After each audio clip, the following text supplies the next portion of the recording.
The morning light of my birthday spilled through the bedroom curtains like it did every day. Gentle, warm gold, familiar.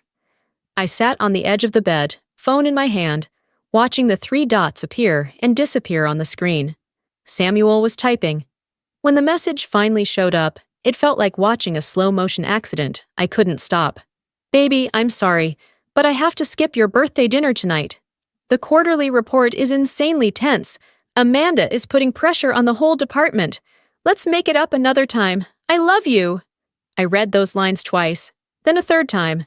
35 years old, my birthday. The one day I had asked him to keep free for the past 3 weeks. The only evening I had circled in red on the calendar hanging in the kitchen, where he stood every morning making coffee. Chloe was still asleep in the next room. I could hear her steady breathing through the baby monitor on the shelf.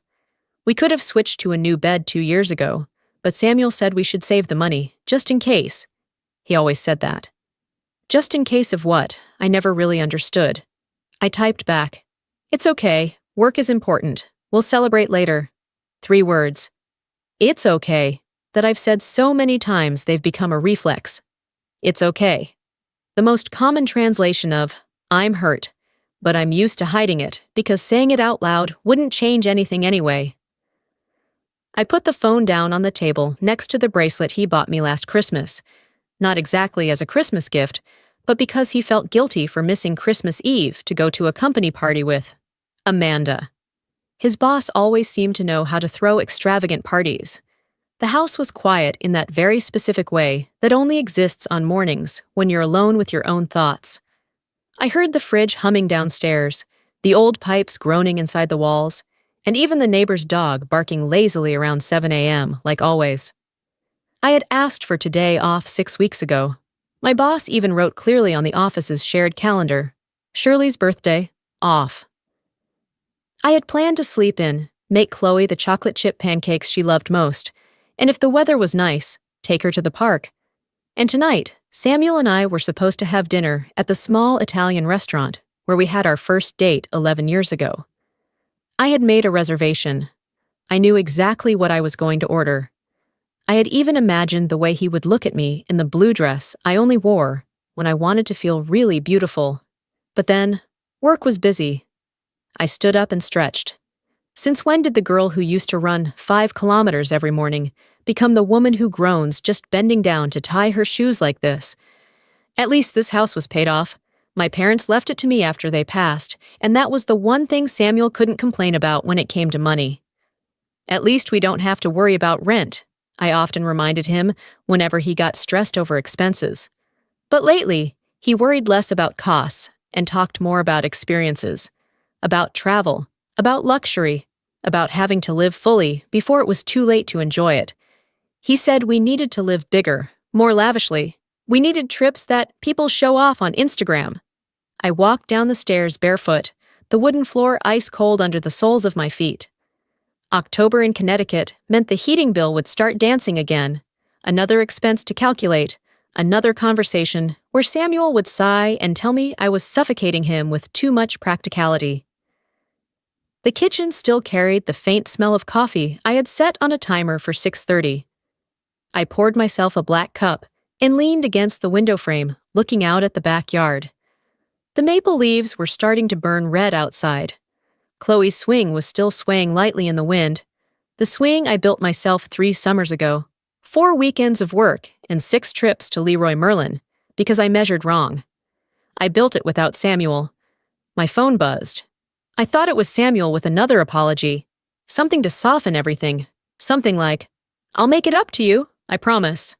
That script should have shown up. But no, it was my sister.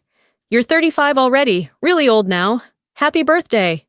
Then a few old friends, short wishes, warm, sincere. Just not Samuel. I heard Chloe's footsteps on the stairs. She burst into the kitchen in her princess pajamas, her face lighting up when she saw me. "Happy birthday, Mom." She hugged me tight with all the weight of her tiny body, and I lifted her up, spun her around like an old habit, the way my parents used to do with me when I was little.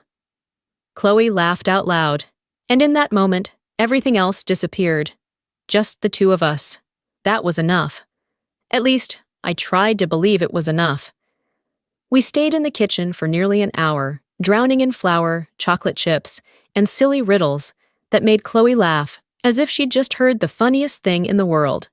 She told me about school yesterday, about a kid who got in trouble for smearing glue into a girl's hair, about how the teacher said they'd learn about dinosaurs next week. A little later, chewing on her pancake, she asked, "Where's Dad, Mom?" I told her he went to work early. There was a big project. She nodded as if it were obvious, as if she were already used to that. And she was used to it. This was our normal. After breakfast, I cleaned up while Chloe watched cartoons in the living room. I kept picking up my phone and putting it back down. Still nothing from Samuel beyond the morning text. Not even a single happy birthday, just silence. At 10:30, my phone finally rang. I answered faster than I wanted to admit. "Shirley, today is really chaos. Amanda made everything twice as complicated. Miss you?" I stared at the words, "miss you." 2 words that sounded as fake as checking a required box. I texted back, "It's okay. Chloe and I are having fun. Hope work goes well." The 3 dots appeared, then disappeared, then nothing. I took Chloe to the park like I had planned. We fed the ducks at the little pond. Chloe laughed every time the ducks waddled toward us, and I took who knows how many photos, as if saving that moment could somehow prove to myself that this was enough, that I should be grateful, that I wasn't slowly turning into a blurry extra in my own life. Around 2 in the afternoon, Chloe's friend Lucas and his mom, Jennifer, showed up at the park. Jennifer was always put together. Neat hair, perfectly matched clothes. "Shirley, I didn't expect to see you here. Isn't today your birthday?" "Yeah, I took a day off." "That's great. Where's Samuel?" "Work, a project, a deadline." Jennifer's smile froze for just a split second, very fast, but I still caught it. "Oh, must be important." The kids ran off to the slide, and Jennifer sat down next to me on the bench. We watched them climb in the familiar silence of parents who are used to seeing each other at the school gate, at volunteer events, at birthday parties. "How long has it been?" she asked quietly. "How long has what been? How long has it been since he started pulling away?" I turned to look at Jennifer. She wasn't smiling anymore. Her eyes carried something that looked like pity, and I hated that feeling. "I don't know what you're talking about. I've known you two for 4 years. I've seen a few things. Parents talk." She paused for a beat and then continued. "I just want you to know that if you ever need someone to talk to, I'm here, no judgment." I didn't know how to respond. I didn't know how to face the idea that maybe the things I worked so hard not to see, other people had seen for a long time. "We're fine," I said. "Just busy. You know how it is." Jennifer nodded, but I could see the doubt in her eyes. "Yeah, busy. Either way, my offer still stands." At 4 in the afternoon, I brought Chloe home. I left her downstairs among her dolls and told her to go upstairs and change her clothes. And right at that moment, I made the mistake of opening Instagram. I rarely used social media. My account was almost nothing but pictures of Chloe. But Samuel was different. He posted everything. His morning coffee, the outfit he wore to work, motivational quotes at the office. He had nearly 3,000 followers. He once explained to me, "That's personal branding. It's important for your career." I scrolled down. Jennifer posted a photo of Lucas at the park. The wife of an old classmate announced that she was pregnant. And then I saw Samuel, a post shared exactly 1 hour earlier. It was an image of an office meeting room decorated lavishly, like something straight off a Pinterest board. Silver and gold balloon arches. A custom birthday cake that looked like it cost hundreds of dollars. A table covered with expensive wine bottles and gift boxes wrapped in fancy paper. Rose gold light everywhere. A banner hanging high with the words, "Happy Birthday, Amanda," written in flowing script. Samuel stood in the photo, right next to his boss, Amanda. The 43-year-old woman, her hair neatly styled, the confident smile of someone who was always used to standing at the center. Her arm was wrapped around my husband's waist. Samuel was smiling brightly, the kind of smile I hadn't seen him give me in months. The caption below read, "When it's the boss's birthday, you celebrate properly." Not just a great leader, but also a wonderful friend and mentor. Here's to conquering many more goals together. I sat down on the edge of the bed, read those words again, looked again at that photo, looked at the balloons, the cake, the gifts, and my husband's smile. Work is busy. I lifted my finger to the screen. I could press like. I could comment, but I did nothing. I just stared. Then I heard Chloe's voice. "Mom, are you okay?" I looked up. She was standing in the doorway, still holding a doll, her big brown eyes looking at me as if she understood more than a 6-year-old ever should. "I'm okay." "You look sad." She climbed onto the bed, sat close, leaned her head against my shoulder. "Dad forgot your birthday again, didn't he?" That question hit me like a punch. She had noticed. Of course she had noticed. Every late dinner, every Sunday he was absent, every time he promised to come home early and then texted an apology at the last minute. She had watched her mother slowly disappear from a life that seemed to no longer have room for the two of us. "Dad is just busy with work," I said, as I always said, like a habit that had been programmed into me. Chloe looked at the photo on my phone and said very quietly, "But Dad remembers his boss's birthday." I had no answer. The two of us sat there in silence for a long time. Then Chloe looked up. "I'll make you a birthday card, Mom." She ran off to get her colored pencils and craft paper. I stayed alone in the room, staring at that photo, at the balloons, the cake, my husband's smile, at the proof that he had time to prepare a party, had money to buy expensive gifts, had the energy to celebrate someone else. Just not for me. I thought about texting him, thought about asking why he lied, thought about demanding an explanation, but I didn't do any of that. Instead, I did something else. Something quiet, something that wouldn't explode right now, but would wait until the truth was ripe enough to blow up. I opened my laptop and started making calls. By 9 o'clock that night, everything had changed. The work I was doing required focus, precision, and a kind of calm that I didn't truly have, but had learned to pretend to wear on my face for a very long time. When you are the person who is always stable, always patient, the one who never makes waves, you become skilled at keeping your face blank, even when everything inside is screaming. The first call I made was to Marcus, my old college friend. He studied law. "Shirley, happy birthday. I was planning to call you later," Marcus said. I replied, "Thank you. I need to ask you something legal." There was a slight pause on the other end of the line. I could almost see him sitting in his office with the harbor outside the window, probably still in his suit, even though it was already late. "What's going on? Are you okay?" "I'm okay. I just want to ask a few things about asset protection, hypothetically." This silence lasted longer.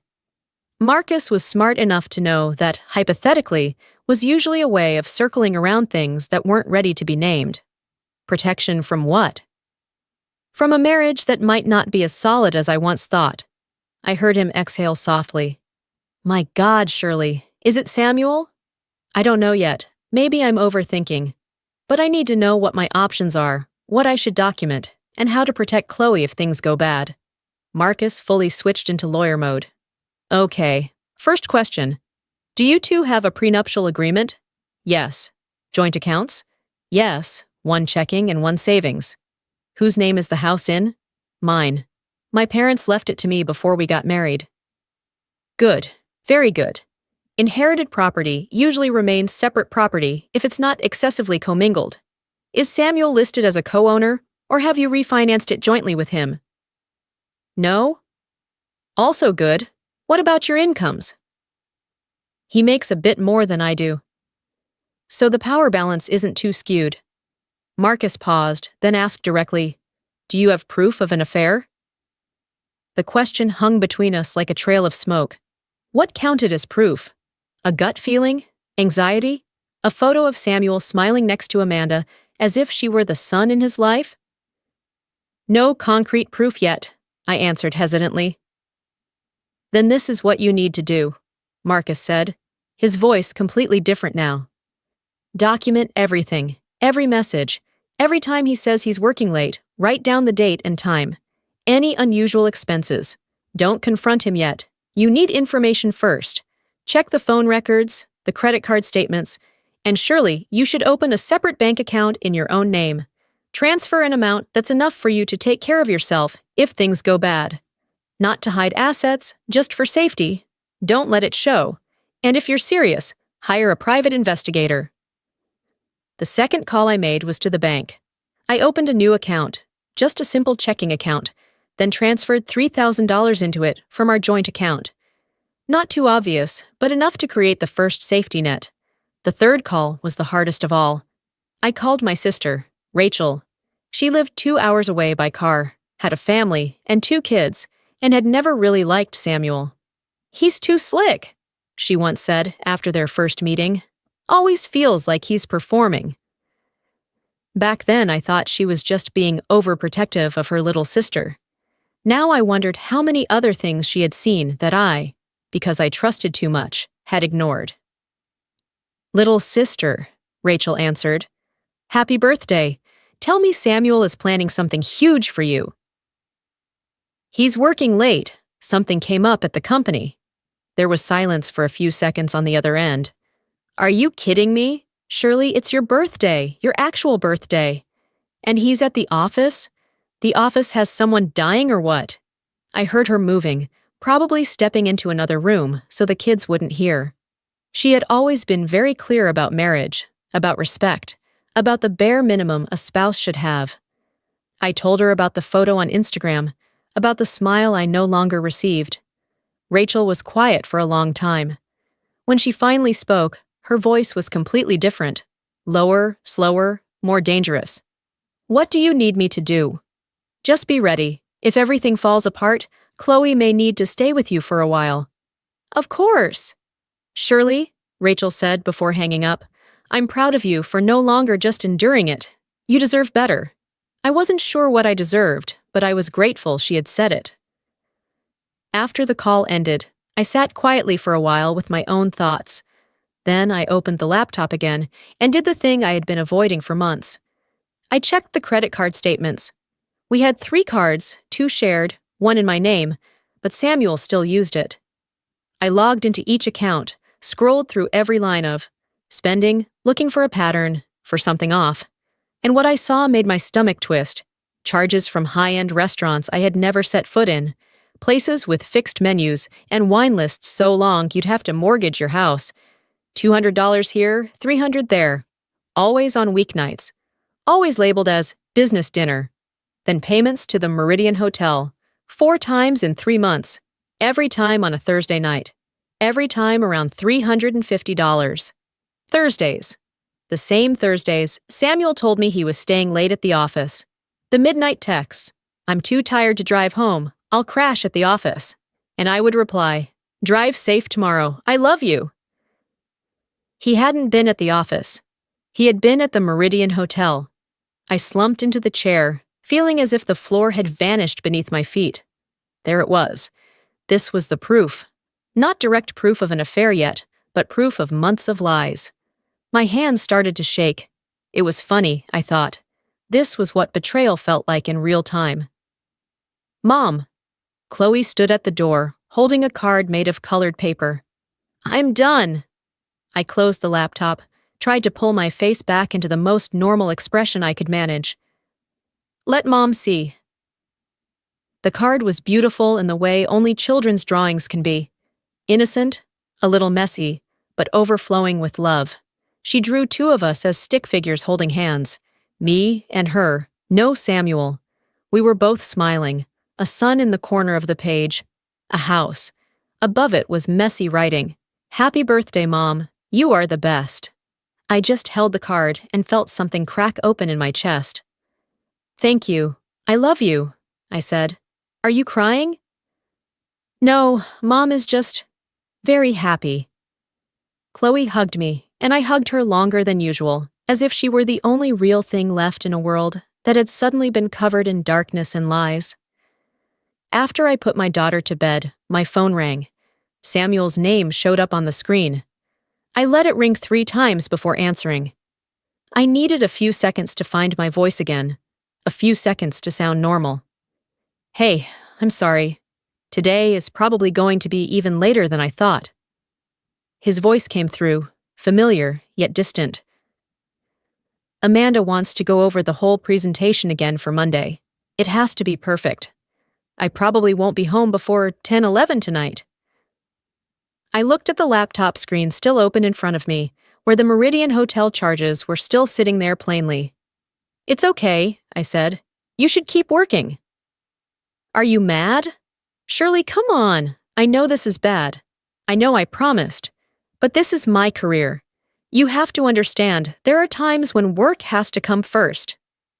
Work. Of course. It was always work. I understand, I replied. I'm just tired. It's been a long day, right? And also, it is my birthday. There was a brief silence on the other end. I'm sorry, I really am.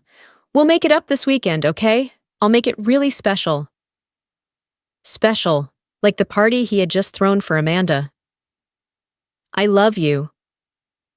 The words drifted out lightly, like something people say because it's in the script, not because it rises from the heart. I love you too, I answered, even though in my head the word too had fallen away a long time ago. I hung up and sat in the quiet house. My house, the one my parents left me, the place where I once imagined would be full of family dinners and simple, warm birthday parties. Samuel would not be coming home tonight, I knew that. I picked up my phone, found the number Marcus had sent, and dialed. A man answered on the first ring. Webb and Associates Investigations, this is Tony. Hi, my name is Shirley. Marcus referred me. I need surveillance. Suspected infidelity. When would you like us to start? I glanced at the laptop, at the repeating Thursdays and the word Meridian. This Thursday, I said. I need someone to follow my husband when he says he's staying in the city for work. Tony asked for Samuel's office address, physical description, car, license plate. I gave him every detail. He asked about the usual hotel timing, and I told him what I had pieced together from the statements. He read me the fee, the procedure, the confidentiality agreement. I read my card number to him for the deposit.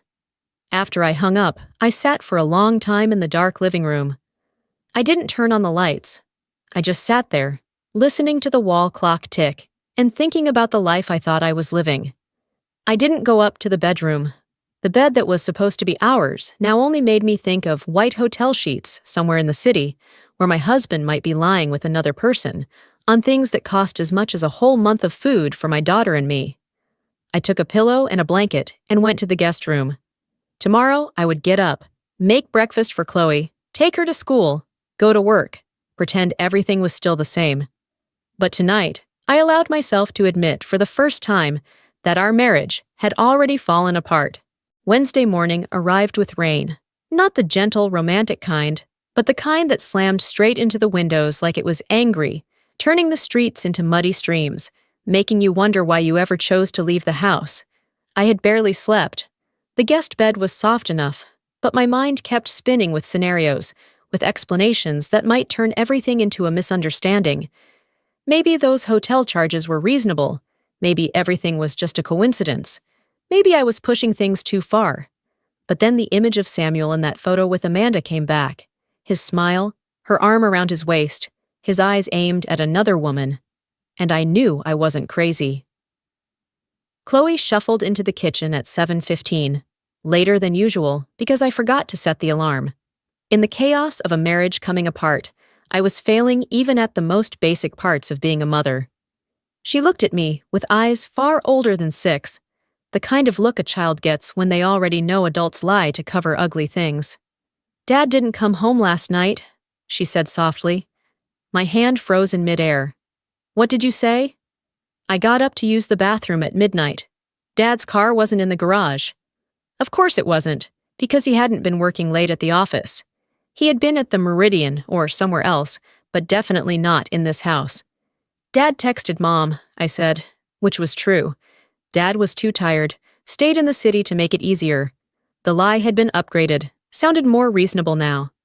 Okay, Chloe replied. But I heard the disappointment clearly in her voice. I saw the way her shoulders sagged just a little as she picked up her slice of bread. On the drive to school, we were almost silent. Just the sound of the rain and the weak resistance of the windshield wipers going back and forth. Before getting out of the car, she hugged me very tight, tighter than usual, then ran through the rain into the school. I sat there for a few seconds, letting the horns behind me urge me forward. Then I drove on. My office was in a dull building in the industrial district, the kind of building that could be anything: an insurance company, an accounting firm, a tech startup. I did administrative work, numbers, paperwork, emails, a stable job, decent pay, but one that didn't follow me home. All that day, I buried myself in spreadsheets, emails, small meetings, grateful that my mind was being pulled away from that black hole. But at lunch, sitting alone in my car with a sandwich, I picked up my phone again. This time, it wasn't Instagram, but the Carrier app, the family account. Every call, every message was there. I scrolled to Samuel's section, looked through every line of calls and texts over the past 3 months. A long string of messages sent to the same unfamiliar number, over and over, all day, at night, in the morning, on weekends. Some days they messaged each other more than 50 times. I unblocked caller ID and tried calling. 3 rings. "This is Amanda." I hung up. I stared at the phone like it was a grenade with the pin still in. Hundreds of messages to his boss. 11 at night, 6 in the morning, all weekend. All the times that should have been for him to play with his daughter, to eat dinner with his wife. I thought of the evenings he carried his phone into the bathroom, saying, "Just company stuff, boring." It had all been her. I used my entire lunch break to create a document on my computer. Every hotel charge, every suspicious business dinner, every Thursday night he said he worked late, every block of dense messaging with Amanda's number, every post she appeared in, every comment, every icon. I screenshot everything, saved it to a separate cloud account, copied it again onto a USB I had rushed to buy at the convenience store. Evidence. Marcus told me to collect evidence, and that's exactly what I was doing. But evidence of what? I had evidence of emotional intimacy, of lies, of misplaced priorities. But was that enough? Would a court care that my husband texted his boss more than his wife, threw his boss a grand birthday party while forgetting his wife's birthday? Or would I just look like a jealous woman who couldn't stand her husband having work relationships with another woman? At 3 in the afternoon, my phone rang. It was Tony. "Mrs. Shirley, I have a quick update. I checked your husband's booking pattern. The Meridian Hotel confirmed he has a reservation for tomorrow night, Thursday, room 847. Check-in is at 6 p.m. My heart slammed so hard I could hear it in my chest. "How do you know that?" "I have my connections. That's what you're paying for. Tomorrow at 5:30, I'll be in front of the hotel. I'll follow him, document everything, take photos. You'll have a full report Friday morning." After the call, I stared at my computer screen and couldn't read a single number anymore. Everything blurred. Just 24 more hours. Then I would know.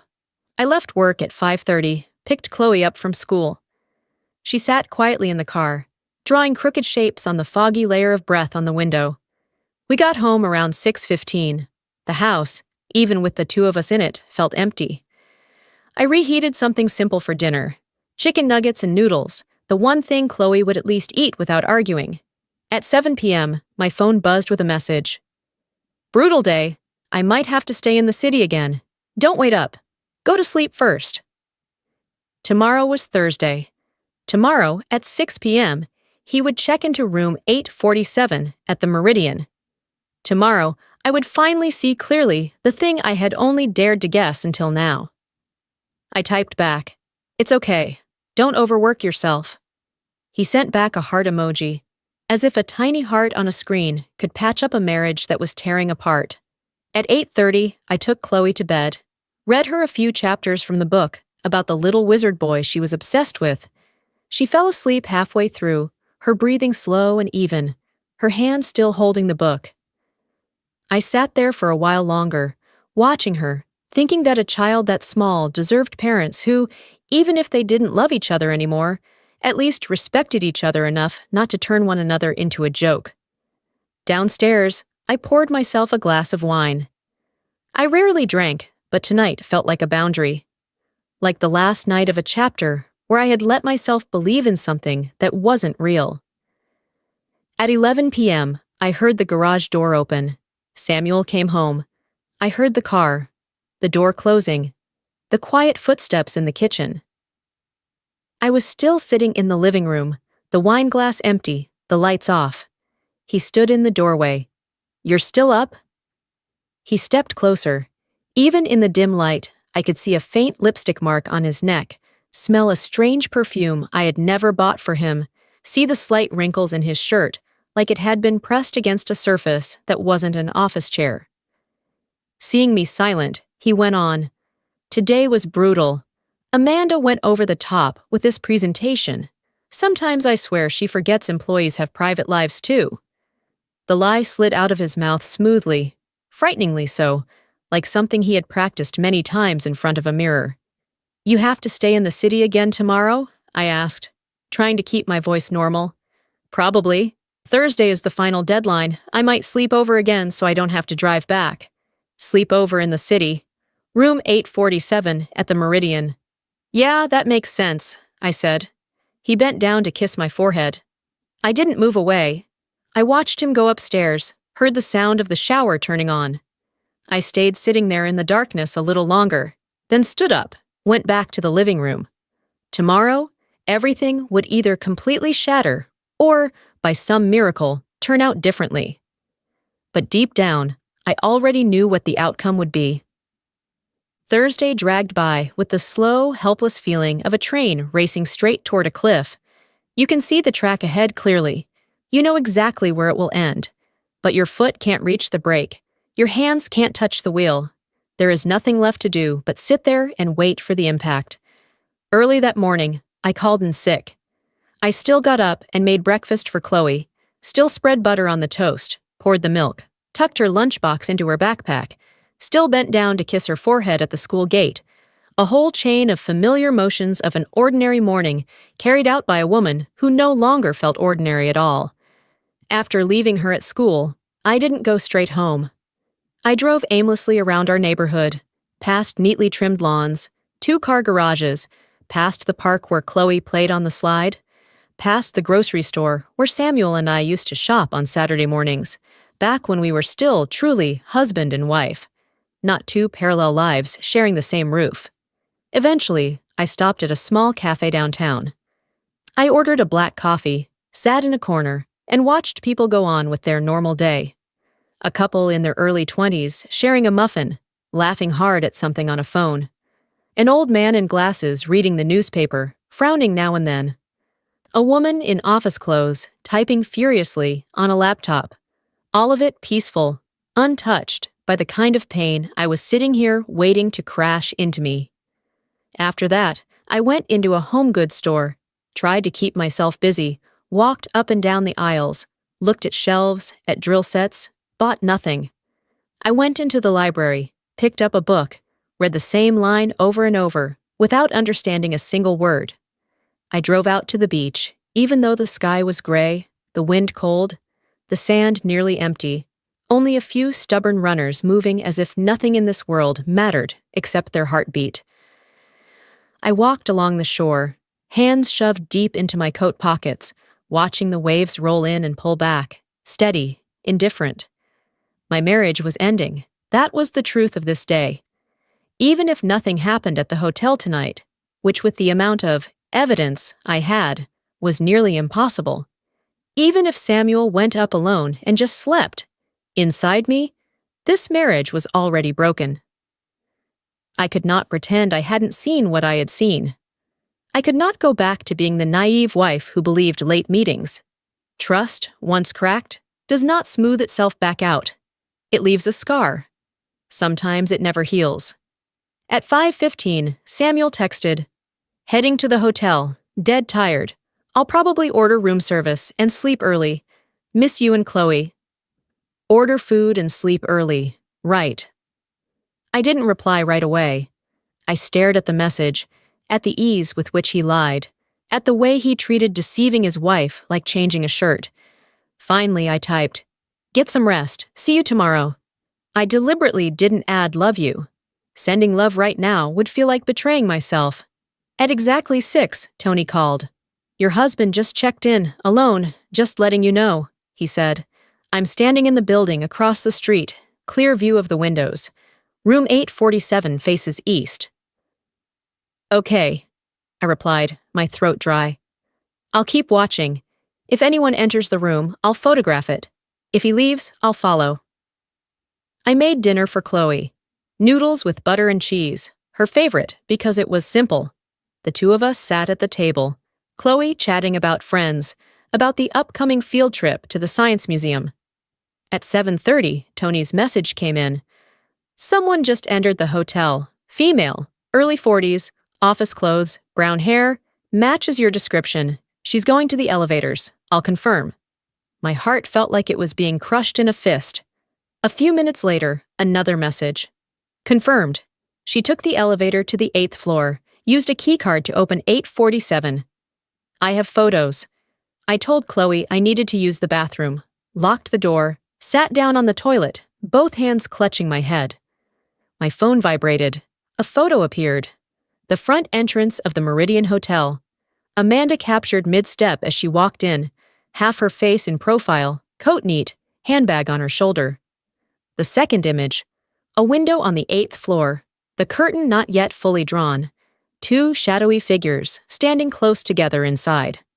A few seconds later, the curtain was pulled tightly shut. There was nothing left to see. I felt like I couldn't breathe. The air thickened. The bathroom walls seemed to slide closer. The floor tilted just slightly. The phone rang.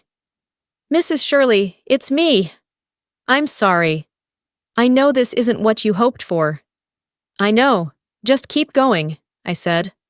I want to know everything. How long he stays, when she leaves. All of it. All right. I'll send the full report in the morning. Tonight, if anything important happens, I'll text. He told me to try to sleep. Advice so absurd, it was almost laughable. I stayed in the bathroom another 20 minutes, breathing deep, splashing cold water on my face, practicing pulling my expression back into something normal enough to walk out to the living room with my child. I tried smiling in the mirror, but it looked like a temporary sticker stuck crooked on a mask. When I walked out, Chloe was still watching cartoons. We sat there and finished the episode, and at 9, I took her to bed, continued the unfinished story, straightened the blanket, turned on the nightlight, placed the glass of water at the head of the bed like I always did.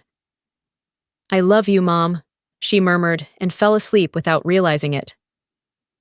I went downstairs, poured myself another glass of wine, but barely tasted it. 11:15. 11:23. Another message. Ms. Amanda left the hotel alone. I have photos.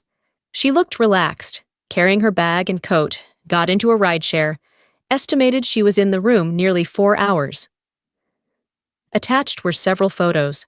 Amanda walking out the hotel's front door, hair slightly messy, coat draped over her arm, the relaxed face of someone who'd just had a satisfying evening. If this were a movie, this would be the scene where I smashed the glass, screamed, rushed in, and caused a scene. But I didn't feel the surge of rage I expected. Instead came a strange emptiness, as if someone had slowly removed everything inside me, one piece at a time, leaving only a shell with my name, my face, my voice, but nothing heavy enough left to anchor it to the ground. 11:47. The phone vibrated again.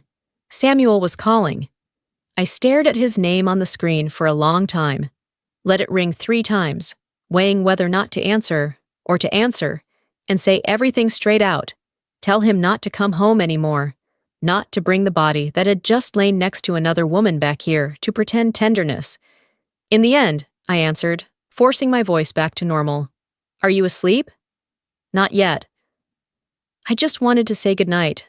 I feel bad for being gone so much lately.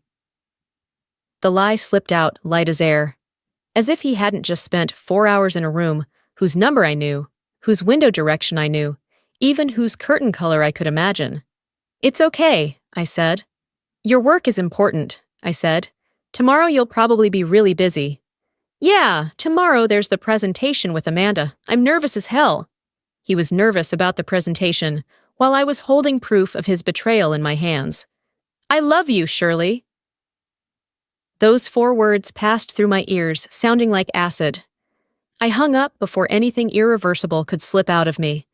The house fell completely silent, only the steady ticking and the weight of the truth pressing on my chest. I opened Tony's messages again, opened each photo, looked over and over, then moved everything into a separate folder, backed it up to a cloud account, sent a copy to Marcus, careful the way people document experimental data. Not in a fit of rage, not to torture myself, but with the cold clarity of someone who had finally stopped lying to herself. It was nearly 1 a.m. before I shut the phone off. I didn't go back to the marital bedroom, but returned to the living room, the room that was slowly becoming my official place to sleep. Lying in the dark, eyes wide open staring at the ceiling, I realized something. Inside, I had already decided. This marriage had ended the moment Samuel chose to click that hotel reservation, from the first time he placed his hand on another woman's waist in that photo, from tonight when he lay next to someone else and then lifted his phone to call home and say, "I love you." Not because I wanted a divorce, not because I hadn't tried hard enough, but because you cannot go on building one shared life with a person who is secretly building another life in parallel with someone else, somewhere else. I would protect my daughter, protect the rest of my own life. And when everything was in place, I would do what needed to be done. No screaming, no spectacle, no jealous scene in a hotel lobby like in a cheap movie.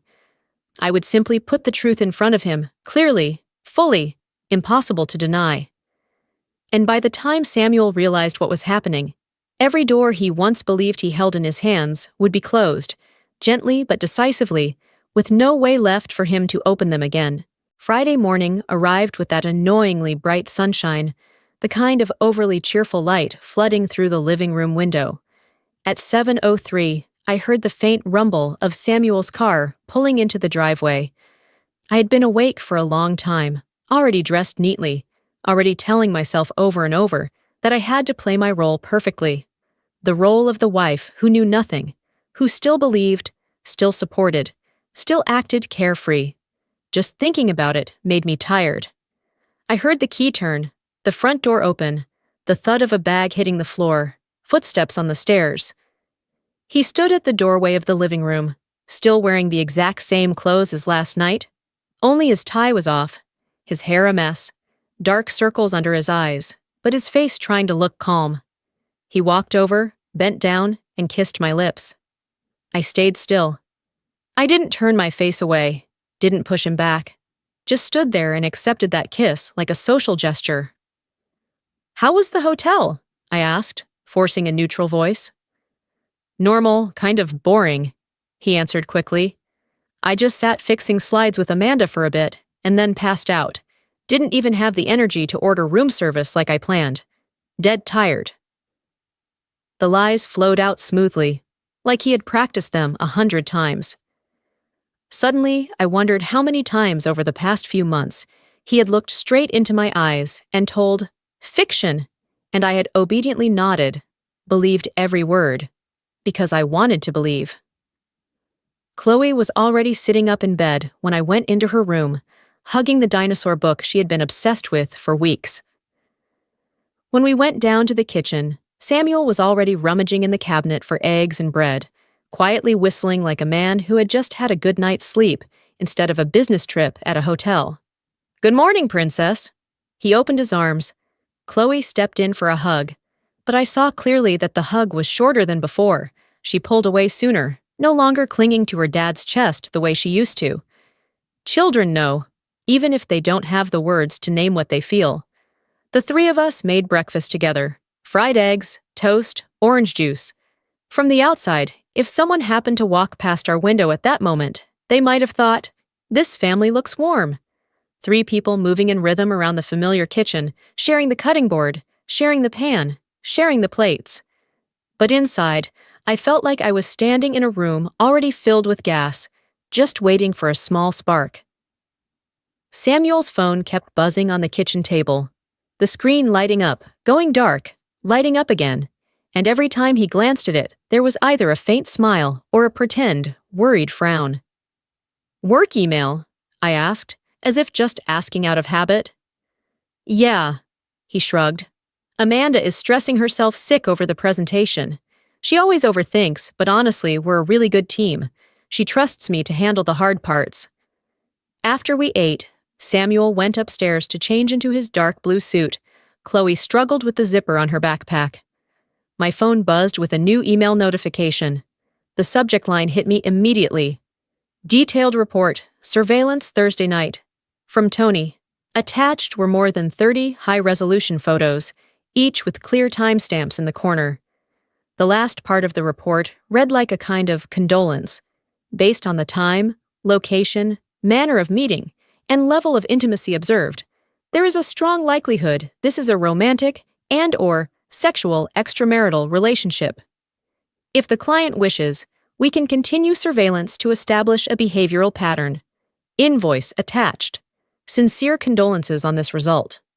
Sincere condolences sounded like something written on a funeral wreath. And something had indeed died. Not just one night, not just one promise, but our family. After dropping Chloe at school, I didn't go back to the office, but drove straight to Marcus's firm. Marcus's office was on a high floor of a glass building with windows overlooking the harbor. He met me in the lobby, already holding 2 paper cups of coffee. "I've read everything," he said, opening the door to a small conference room. "Shirley, I'm really sorry." I sat down and said, "I just need to know what I do next." Marcus opened a thick file folder, already prepared on the table. Inside was a stack of almost complete documents: the divorce petition, a draft property settlement, proposals regarding child custody. "First," he said, his voice shifting into professional mode, "the house. The house has been in your name from the beginning. It's inherited property from before the marriage. No joint ownership, no joint refinance. So in principle, it remains solely yours." I nodded. "Income," Marcus continued, "his is slightly higher than yours, combined with the very clear evidence of infidelity and the fact that for years you've been the primary caregiver, you are in a fairly strong position to request child support in primary custody. I will propose to the court that Chloe continuing to live with you in the familiar house, maintaining her school and routine, is in her best interest. Samuel will have visitation rights, weekends, holidays by agreement, unless there is violence or harm involved, which in your case there isn't." I swallowed the tightness in my throat when I heard the phrase, "a child of divorce." I thought about Chloe, about the upcoming holidays, about how in just a few weeks it would be Thanksgiving, then Christmas. She was still excitedly talking about school festivals, about how, "This year I want to make a turkey out of colored paper." "I want to wait until after Thanksgiving," I said slowly. "Give her one last holiday that she still thinks is normal. We file at the beginning of December." Marcus nodded. "That still gives us time. You use this time to do 2 things. 1, continue documenting everything. If Samuel stays at the Meridian again, have Tony keep following him. The more of a pattern we have, the better. 2, prepare your child." We spent nearly another hour reviewing the full list of assets, debts, income, savings accounts, retirement funds, insurance, all the dry details that now determined so much of the future for my daughter and me. He noted the documents I needed to copy, bank statements, work schedules, school pickup schedules, anything that showed I was the primary caregiver. Before I left, he handed me 2 business cards, one for a child psychologist, one for an adult therapist. "Call them this week," he said. "You don't have to be strong all the time." Stepping out of the building, I was surprised to feel calm. Not relieved, not happy, but the feeling of having a clear path in front of me. I couldn't control what Samuel did at the hotel, couldn't make Amanda disappear, couldn't turn back time to the night he should have booked my birthday dinner instead of ordering a cake for his boss. But I could control what I would do with what had happened. I could choose to protect myself and my daughter instead of standing still and letting others decide for us. And I could be sure of one thing. When this house finally exploded, my daughter and I would not be standing in the rubble empty-handed. We would have a home, a stable income, and a plan. Act 8. After Thanksgiving, I sat across from Marcus again, watching his fingers slide across the iPad as he opened one financial file of Samuel's after another. He looked up, the corner of his mouth lifting slightly, the quiet smile of a man who had just watched a fat piece of prey walk straight into a trap. Not only did your husband personally register an LLC with his mistress, using your shared home address as the company headquarters, Marcus said slowly, he also opened a separate bank account for that company using money transferred directly out of your joint savings. And all of this happened while he was still bound by a prenup with an infidelity clause and a prohibition against unauthorized asset transfers. I gave a smile that probably looked uglier than smoke. So my husband cheated, and on top of that, committed financial betrayal. I took a sip of the hot coffee his assistant had just brought in, much better than the kind I made at home, and asked bluntly, "So what do we do next?" "Now," Marcus leaned back in his chair, hands folded across his chest. "We send the entire startup project of the two of them to a Connecticut family court judge, known for being traditional, and with a well-documented history of being extremely sensitive to infidelity mixed with business." He glanced at the file and named the judge, Judge Henderson. 30 years ago, his first wife left him for a business partner. To this day, he has zero patience for men who betray their wives and play dirty with money. In other words, all the evidence this time is on your side. Ever since that birthday night, my life had turned into a long-running TV drama with me as the main character. At the same time, I discovered that I had skills I never knew I possessed in 35 years of living, such as tracking down every potential investor Samuel and Amanda had approached, calling them, emailing them, even meeting some in person, calmly introducing myself. I am the legal wife, soon to be the ex-wife, and under the law, I currently own half of anything he promises you. Miraculously, the number of people eager to pour money into that investment opportunity dropped almost to zero once they realized the package came with the risk of being dragged into a property dispute lawsuit. "Right now we have the upper hand," Marcus continued, "but we need to move fast. The preliminary hearing is set for Monday next week, 10 a.m. "Marcus," I asked, "what do you think if I proactively propose a settlement? Of course, a version very clearly tilted in my favor."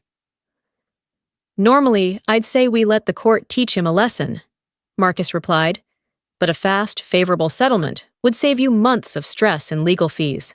What do you already have in mind?" I told him what I wanted: the house, most of the investment portfolio, the entire retirement fund in Samuel's name, and his car. 2 days later, we were sitting in the glass conference room at Marcus's office.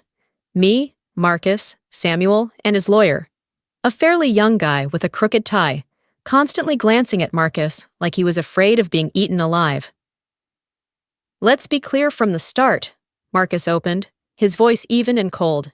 "We have sufficient evidence of adultery, misuse of marital assets, and deliberate transfer of joint funds into a newly formed company with a third party." Samuel's lawyer cleared his throat lightly, shuffled his papers. "My client is prepared to offer a fair division of assets." "We didn't come here to hear your offer," I cut in calmly. "We came here for him to accept mine." Marcus slid the settlement packet across the table. I watched Samuel's face as he read, first confusion tightening his brow, then his eyes widening, then his face flushing red with anger, and finally the slow, unmistakable realization that he didn't have a stronger hand to play. "This is daylight robbery," he burst out. "You want 70% of the investments, my entire retirement fund, and my car. Then what do I get?" His voice cracked. Marcus smiled faintly. "He gets out of the worst-case scenario spelled out in the prenup. If this goes to court, odds are he'll lose even more than this. Besides, my client is being very generous in allowing him to keep his job, the company with his mistress, the right to use his favorite laptop, his wardrobe, and his set of golf clubs."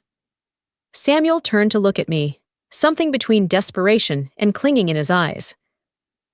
"Surely, we were together for more than 10 years.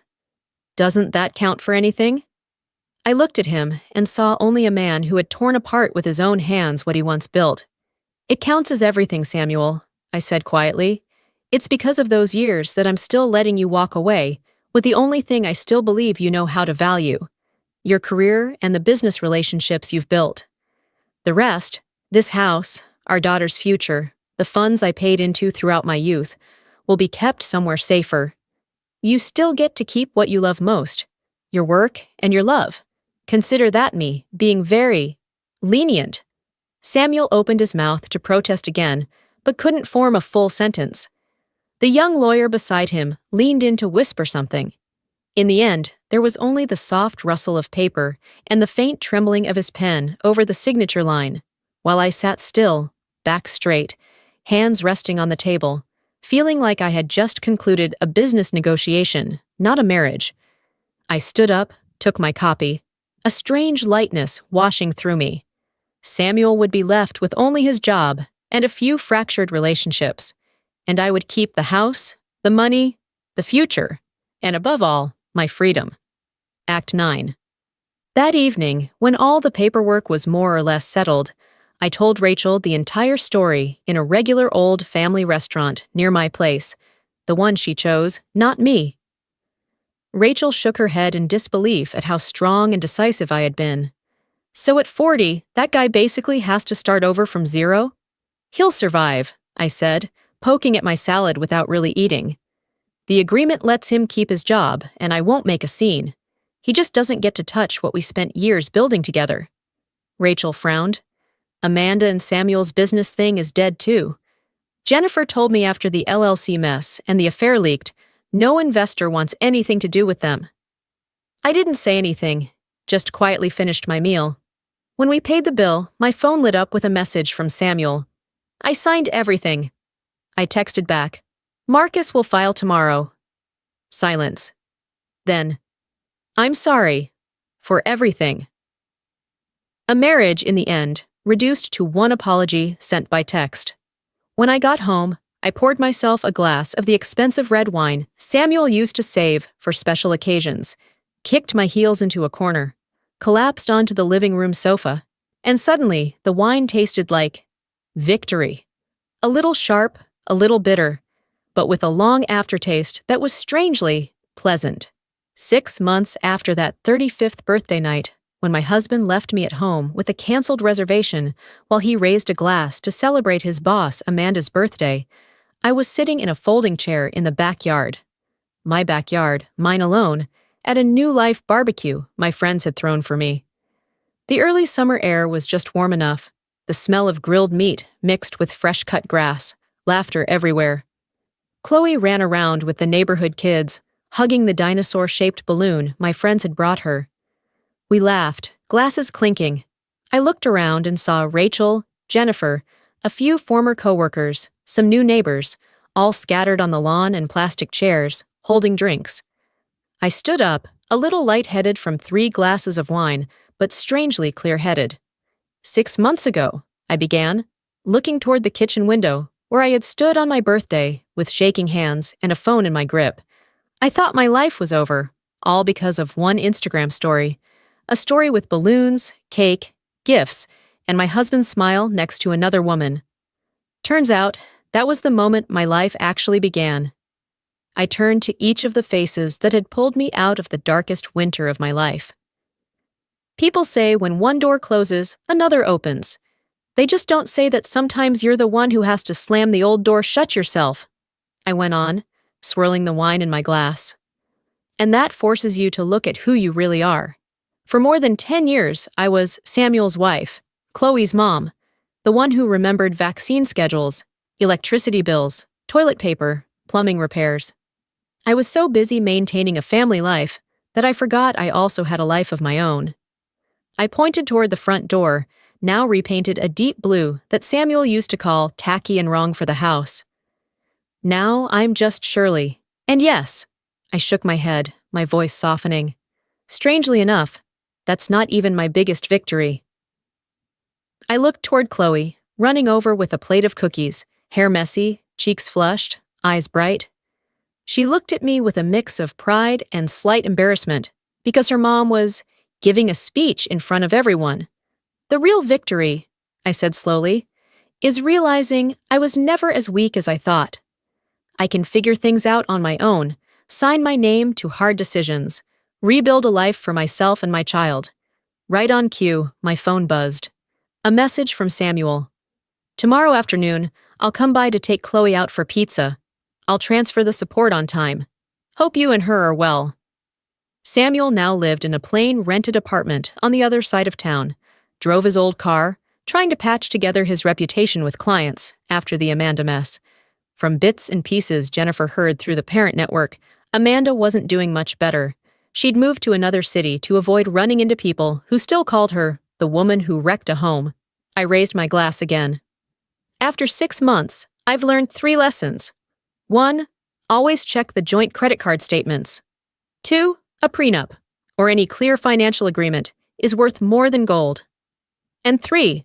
Nothing wakes you up like the day your husband skips your birthday to stand in a photo celebrating his lover's birthday in front of the whole company. That slap will really snap you awake. A toast to waking up, Rachel shouted, clinking her glass hard against mine. As the party wound down, friends drifted home one by one, carrying boxes of leftovers and the smell of barbecue in their clothes. Chloe helped me gather paper plates and plastic cups into the trash bag. "You're really different now, Mom," she said seriously while stacking cups. "Different bad or different good?" I asked. "Different happy," she answered after a moment, then added, "You smile more. You don't stare at your phone and sigh all the time anymore. I like you better now." My throat tightened, and I had to turn away for a second before I could say, "I like me better now, too." When Chloe was asleep, I went back out to the back porch with one last glass of wine. The sky was painted orange-pink, a light breeze moving through the newly planted trees. My phone showed a memory from exactly 1 year earlier. A photo of Samuel and me at a company party, standing side by side, smiling the perfect, successful couple smile, everything looking so flawless that now it felt foreign. I barely recognized the woman in that photo.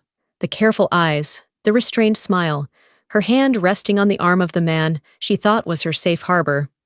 I took a sip of wine, lifted my glass toward the quiet yard. A toast to that terrible birthday night.